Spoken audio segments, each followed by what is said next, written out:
కానీ ఈ కొత్తది పాతదానితో పోల్చితే అద్భుతంగా ఉంది. టపటపా కొట్టుకునే శబ్దంతో ఒట్టిపడే మ్యాగ్నెటిక్ బెల్ట్ ద్వారా ఎదురులేని ఆకర్షణతో అత్యంత శక్తివంతంగా ఎవరూ ఆపలేని వేగంతో పనిముట్లు ఎగురుకుంటూ వెలువడతాయి. ఇది నా పని చాలా తేలిక చేస్తుంది.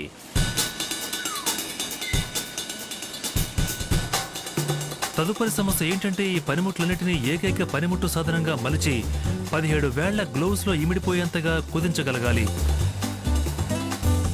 ఈ విధంగా చేయాలంటే ప్రతి భాగం సున్నితమైన ఇంజనీరింగ్ ప్రక్రియతో మిల్లీమీటర్లు 5000 వంతు మేరకు సూటిగా దీన్ని మలచాలి. అనేక మిషన్లు ఈ ముడి భాగాలను గ్రైండ్ చేస్తాయి. ఆ సమయంలో వెలువడే నిప్పు రవ్వలను అరికట్టేందుకు, టెంపరేచర్ పెరగకుండా నివారించేందుకు చల్లని ద్రవాన్ని ఉపయోగిస్తారు.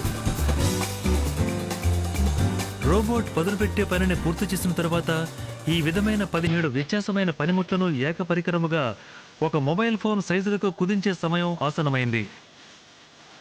ముందుగా 7 వ్యత్యాసమైన భాగాలను జతపరిచి పట్టుకారు తయారు చేస్తారు. వాటన్నిటినీ కలిపి రివిట్తో బాగా టైట్ చేసిన తర్వాత రోబోట్స్ ఆ వస్తువులను పాలిష్ పెట్టేందుకు తీసుకుని వెళ్తాయి.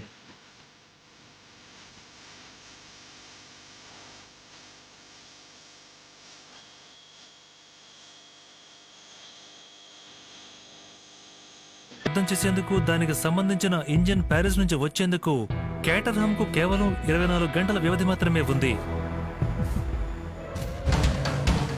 వీళ్ళు ఎదుర్కోబోయే తదుపరి సమస్య ఏంటంటే కేవలం 4 సెకన్ల వ్యవధిలో గంటకు 0 నుండి 200 కిలోమీటర్ల వేగంతో దూసుకు వెళ్లే ఏ కారైనా సరే ఫెరారీ కంటే సగం బరువే ఉంటుంది.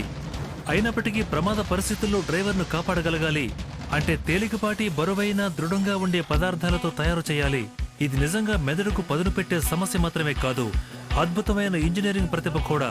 దీనికి పరిష్కారం ఎటువంటి ఊహలో లేని టేబుల్ మీదున్న పేపర్లో జవాబుల రూపంలో ఉంది. దీనిలో పొందుపరచబడిన కార్బన్ ఫిలమెంట్లు కారు ప్రధాన భాగాలను 75% మేరకు ప్రభావితం చేస్తాయనడంలో సందేహం.